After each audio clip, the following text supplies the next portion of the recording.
Sous les projecteurs, une série balado produite par Culture Lanaudière. Bienvenue à cette 4e saison de Sous les projecteurs, le balado qui met en lumière les lauréats 2025 des Grands Prix Desjardins de la culture de Lanaudière. Je suis Mathieu Lagacé et j'ai la chance d'être le nouveau directeur général de Culture Lanaudière. Pour ma première année en poste, j'avais envie de prendre le temps de vraiment connaître les artistes et travailleurs culturels qui font vibrer notre région. Ce balado est vraiment une belle occasion pour échanger avec eux, écouter leur parcours et comprendre ce qui les anime. À travers ces conversations, je vous invite à découvrir avec moi les personnes derrière les créations et les projets, les moments déterminants et les défis surmontés. Ensemble, célébrons ces talents qui enrichissent notre territoire et laissez-vous toucher par leur histoire. Bonjour, aujourd'hui on rencontre Émilie Demers, récipiendaire du prix littérature au Grand Prix Desjardins de la culture 2025. Bonjour Émilie. Bonjour. Est-ce que tu voudrais nous parler de ton parcours, de ta démarche artistique et de ce qui t'a amené vers la littérature jeunesse? Oui. J'ai commencé... En fait, j'ai un bac en enseignement. Puis au courant du bac en enseignement, justement, on parle de littérature jeunesse pour enseigner différentes notions. Puis j'ai découvert l'univers de la littérature jeunesse pendant mes études. Ensuite, j'ai développé une passion pour les livres pour enfants. J'ai transmis ma passion à mes élèves. Puis, j'ai découvert tellement de bons livres, j'étais tellement inspirée par cet univers-là que j'ai fini par créer moi-même des livres. C'est ça, baignant dans cet univers-là, ça m'a inspirée. Puis, c'est ça, j'avais mes élèves avec moi, donc j'avais la chance de pouvoir leur parler de mon processus d'écriture, de création, leur lire mes livres aussi, puis ça les inspirait beaucoup, puis eux aussi m'inspiraient beaucoup, donc c'est ça, c'est comme ça que ça a commencé, en fait. Comment la rencontre avec les enfants, l'interaction dans ta classe, ça nourrit ton écriture? Je pense que déjà, par rapport au vocabulaire, aux mots que je choisis, la proportion de mots plus difficiles par rapport aux mots qu'on comprend facilement. Donc ça, j'ai tout le temps ça en tête. Aussi, ça me permet le contact avec les enfants, ça me permet de rester proche de leurs intérêts, de leur vision un peu aussi du monde. Donc, je pense que c'est une belle richesse, là, c'est une belle chance que j'ai. Par contre, en ce moment, j'enseigne pas. Je suis en pause indéterminée de l'enseignement, on va dire, là, pour me pencher vraiment sur l'écriture puis tout ce qui est autour à temps plein. Se concentrer, parce que tes livres, dans le fond, ont beaucoup de jeux, d'humour, de poésie. C'est très interactif comme démarche. Oui. J'aime beaucoup... je veux transmettre l'amour des mots, en fait. Donc, c'est pour ça la petite poésie un peu dans certains de mes livres. L'humour, parce que moi, personnellement, c'est ça qui m'a accrochée à la lecture quand j'étais jeune. Puis, je trouve que quand on a un brin, l'attention et la concentration difficile, l'humour, ça nous accroche. Puis, ça met le sourire. Je tiens beaucoup à ça. Et le jeu. Oui, par exemple, avec mon livre « La Formidable », justement, j'ai voulu impliquer les enfants, les lecteurs, dans la lecture du livre, donc en jouant avec leurs doigts. Puis, c'est important pour moi que les élèves se sentent impliqués puis interpellés par la lecture. Donc, des fois aussi en bougeant. Justement, dans l'Informidable, comment les enfants s'impliquent dans l'histoire de la petite fourmi avec leurs doigts? Ils doivent faire appel à leur imagination. En fait, c'est que le personnage principal, c'est la Formidable, qui est une fourmi qui fait un spectacle de cirque dans la main de l'enfant. Donc, l'enfant doit s'imaginer que sa main, c'est une scène de spectacle et la scène se transforme selon les numéros de la fourmi. Donc, ils doivent bouger leurs doigts pour que la fourmi fasse le spectacle. Donc, par exemple, ils vont tourner leur pouce pour que la fourmi saute d'un pouce à l'autre comme une ballerine. Après ça, ils vont lever leur pouce dans les airs. La fourmi va l'escalader comme si c'était une montagne. Donc, il y a plein de petits mouvements qu'ils font avec leurs doigts pour que la fourmi fasse son spectacle. C'est ça. Et ça se termine avec une petite blague. Très intéressant. Et tes livres, quand même, de nombreux ouvrages, déjà rendus à une vingtaine depuis 2014. Je pense, oui, à peu près. Dans ces environs-là. Et tous tes livres viennent avec un guide pédagogique, des activités, des ateliers à faire, une interprétation. Là, c'est toute une base d'animation qui vient autour. C'est pas juste un livre, une histoire, c'est vraiment tout un accompagnement autour. Oui, bien, pas tous mes livres, parce que j'ai pas eu le temps de monter du matériel pédagogique pour chacun, mais la grande majorité. Puis, il y a certains livres pour lesquels j'ai monté du matériel pédagogique pour exploiter en classe, pour les enseignantes. Puis, il y a d'autres livres autour desquels j'ai préparé des animations pour aller faire des ateliers en classe. Parce que aussi, là, ces temps-ci, je fais beaucoup ça, des animations dans les classes. Donc, je vais rencontrer les élèves, je leur présente mon processus d'écriture, le métier d'auteur, d'illustrateur. Puis, c'est ça. Donc, ça, j'ai aussi des ateliers là, montés autour de ces livres-là avec des petites activités interactives avec les élèves. Puis, je termine tout ça avec des bricolages et tout ça. Afin de propager l'amour de la lecture. Exactement. C'est le but. C'est de propager l'amour de la lecture et de l'écriture aussi. En plus, tu es présente dans les garderies, les bibliothèques aussi pour des animations. Tu te promènes un peu partout dans la région. Oui, j'aime vraiment ça. Les garderies, c'est un peu plus rare, mais oui, c'est arrivé. Il y a des CPE, des garderies. Bibliothèques aussi, j'aime ça. J'anime aussi des livres là. Tu te déplaces aussi dans les salons du livre au Québec et en France. Oui. Alors, les salons, c'est quand j'ai un nouveau livre qui est sorti, toute l'année après, je vais dans les salons où la maison d'édition avec laquelle j'ai travaillé est présente. Et puis, pour la France, ça a été une belle occasion.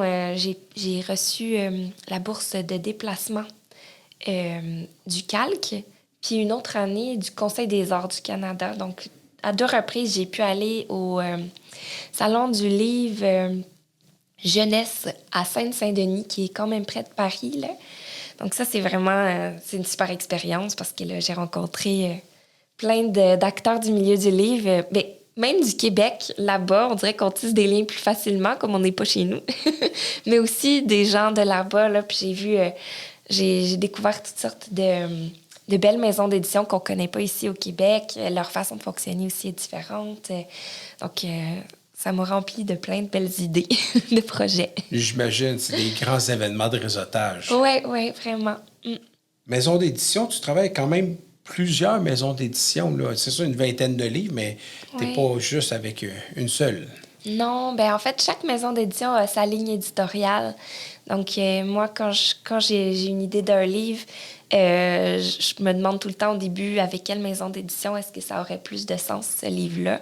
Quelle maison d'édition publie ce genre de livre-là. Puis après, je leur soumets mon projet selon ces critères-là. Si on parle, tu parlais tu avais découvert différents auteurs jeunesse, puis c'est qui tes inspirations, justement? Oh là là! J'aime beaucoup Alain Bergeron. C'est un auteur prolifique de la région de Victoriaville qui a écrit vraiment plein de beaux livres pour enfants, mais qui accroche. Moi, comme enseignante, c'est là que je l'ai découvert. Je trouve qu'il accroche les jeunes, surtout les garçons même, à la lecture, avec sa série Billy Stewart ou avec Capitaine Statique, par exemple, Les Savais-tu? Donc, moi, c'est ça mon but, c'est d'accrocher les enfants à la lecture. Puis je trouve que lui, il est vraiment bien arrivé. Il s'adresse vraiment aux enfants. Après, il y en a tellement plein de bons auteurs. Il n'y a pas que lui qui réussit. Il y a Geneviève Lemieux qui, je pense, n'écrit plus maintenant, mais qui m'a aussi beaucoup inspirée. J'aime vraiment le style qu'elle a. Elle a écrit des albums en jouant avec les mots parce que c'est aussi une orthophoniste. Je trouve que ses livres sont vraiment intéressants. En tout cas, il y en a énormément. Je voudrais qu'on parle de ta démarche, de ce que tu veux transmettre, les émotions à travers ton écriture. Oui. Je pense que c'est une grande question. À la base, je pense que je pars de mes valeurs. Et puis, Après, j'ai une idée, mais l'idée va se rattacher après à mes valeurs. Donc, par exemple, j'ai écrit quelques livres en lien avec l'environnement, parce que ça me tient beaucoup à cœur. Avec des valeurs d'entraide, de solidarité, tout ça. Donc, je pense que ça part vraiment de mes valeurs. Après ça, il y a le style. Ben, j'essaie d'introduire un peu d'humour, un peu de poésie. Mais à la base, là, c'est vraiment ce qui me tient à cœur, ce que j'ai envie de transmettre. Tu fais beaucoup d'animation puis des rencontres avec les enfants.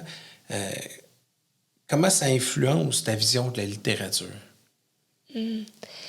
Ben, ça m'encourage beaucoup à continuer d'écrire parce que les enfants adorent les livres. Ben, je parle des enfants du préscolaire, du primaire, là, c'est eux que je rencontre quotidiennement.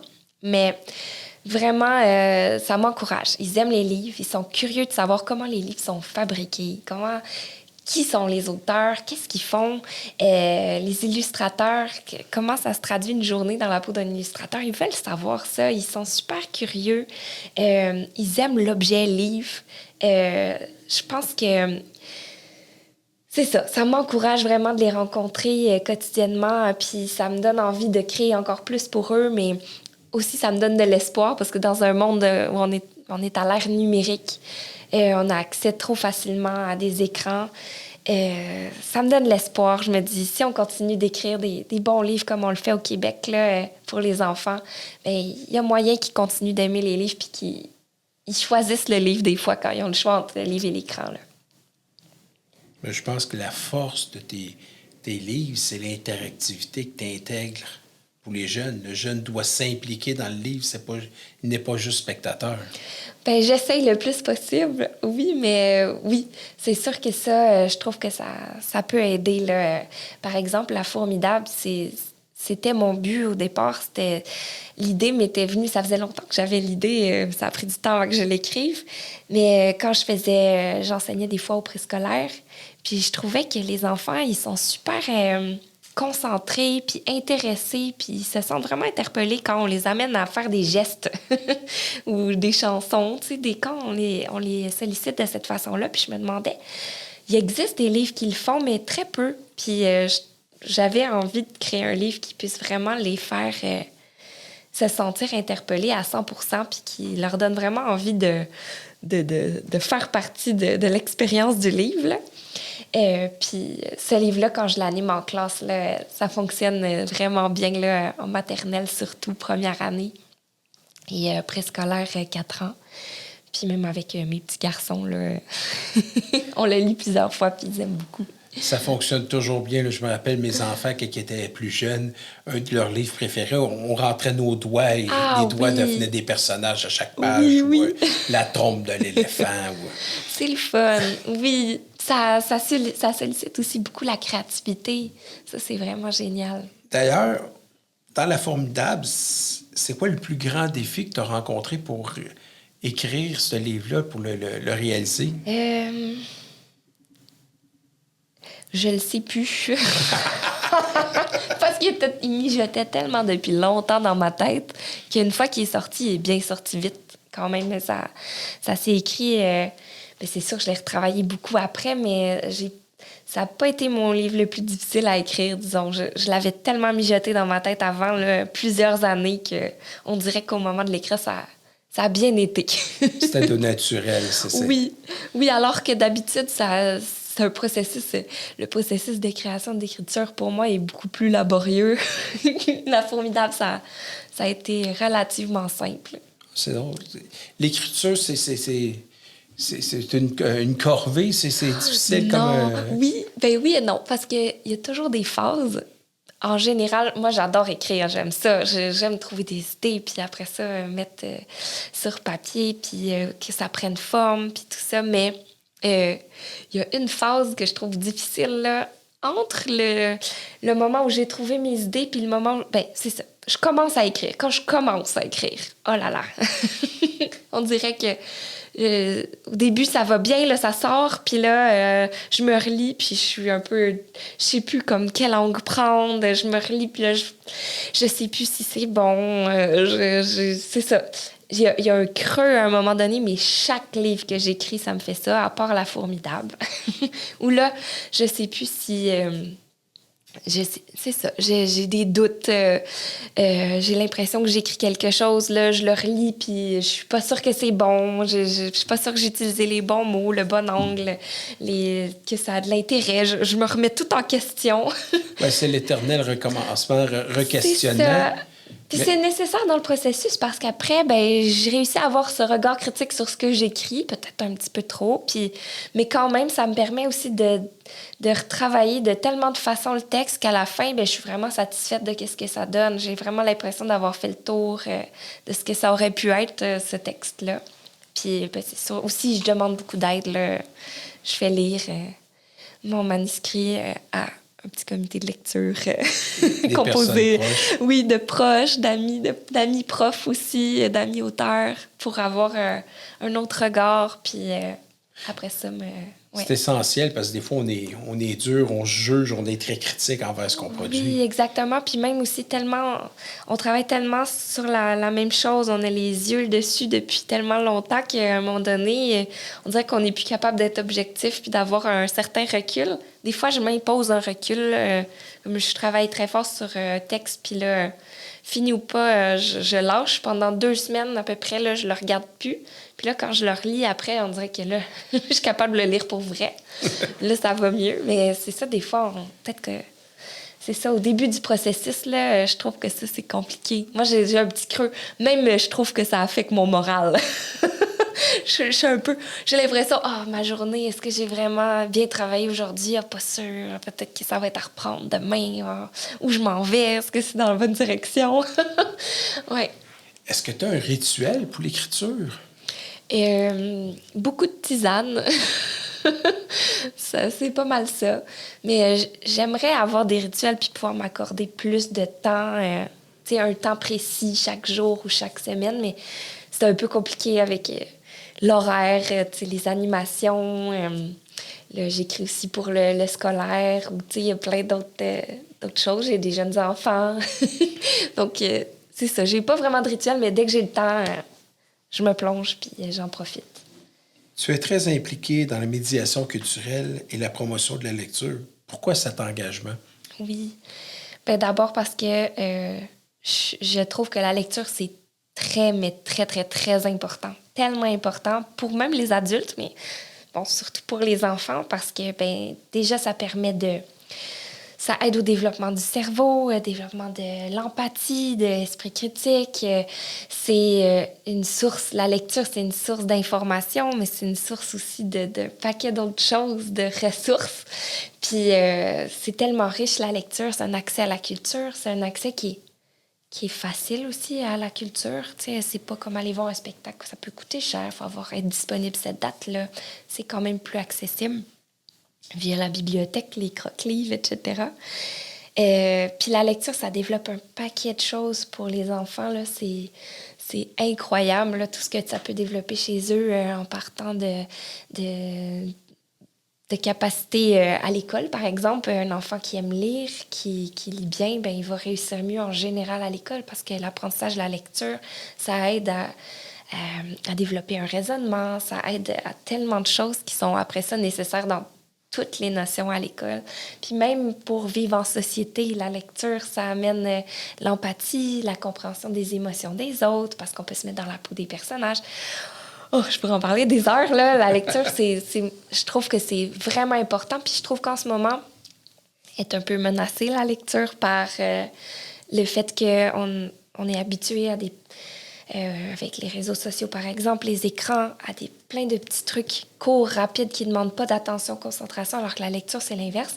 Puis le cerveau, ben, son gros défaut, c'est qu'il va vers la facilité, malgré nous.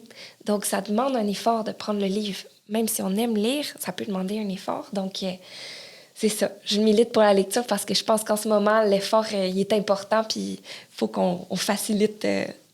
faut qu'on encourage les enfants à faire cet effort-là pour implanter la lecture dans leurs habitudes. C'est quoi les projets à venir? Est-ce que tu travailles sur un livre en particulier? Oui. En ce moment, je travaille sur un livre avec une maison d'édition justement de la Naudière qui s'appelle Alaska et que j'aime beaucoup. Ça va être, en fait, c'est un faux documentaire sur une tradition qui se serait perdue il y a plusieurs dizaines d'années.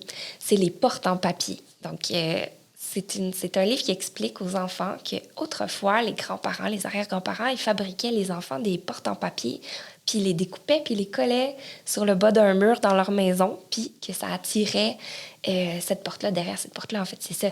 Il y a comme des pièces qui se créent comme par magie, puis éventuellement, il y a une fée ou un gnome qui va habiter derrière.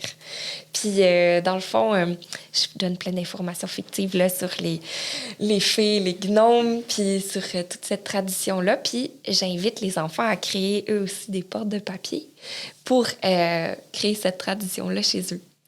Tu parles de documentaire, mais on est presque plus dans le documentaire. Oui, oui! Oui, c'est ça, exactement. En cinéma, c'est ce style qui le monde découvre un peu plus que différents projets qui ont été faits en littérature.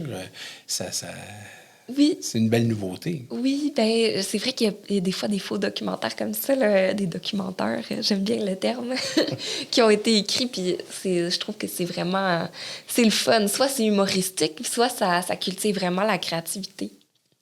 Oui, puis c'est toujours l'interactivité qui vient allumer dans la création pour transmettre ça, pousser les enfants à faire quelque chose. Oui, j'aimerais vraiment ça.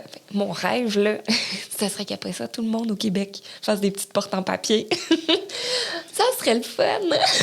Les enfants qui croiraient qu'ils ont une fée ou un gnome chez eux. Un peu comme le lutin à Noël. Tu sais, ça vient d'un... Je sais pas, en fait, si ça vient d'un livre, mais je sais que c'est accompagné d'un livre. Donc, c'est ça, les enfants croient vraiment que le lutin joue des tours en décembre à la maison. Puis c'est une tradition qui est assez présente dans plusieurs familles. Donc... Oui, c'était une vague, là, ça fait... Oui. Si je me trompe pas, ça venait de quelque part autour du Saguenay, il y a une quinzaine d'années à peu près. Oui, là. bien là, c'est encore assez présent, je dirais. Là, j'ai fait mes investigations en bibliothèque pour mon projet de fées et gnomes. Puis au départ, je pensais peut-être aussi faire au sujet des lutins, mais justement, il y a tellement d'enfants qui ont des lutins chez eux dans le temps des fêtes que ça portait un peu à confusion. Donc, j'ai retiré les lutins. Je me suis dit, les lutins, ils viennent déjà en décembre. On va se concentrer sur d'autres créatures. On va attaquer les autres saisons aussi. C'est ça. C'est bon, ça. Émilie Demers, c'est un plaisir. Tu sembles passionnée et je suis convaincu que tu transmets ta passion aux jeunes. Oui. Bonne chance dans tes projets futurs et on se rencontre très prochainement pour la suite. Oui, bien, merci beaucoup pour cette entrevue. Merci beaucoup. Merci. Bonne journée. Merci, bonne journée.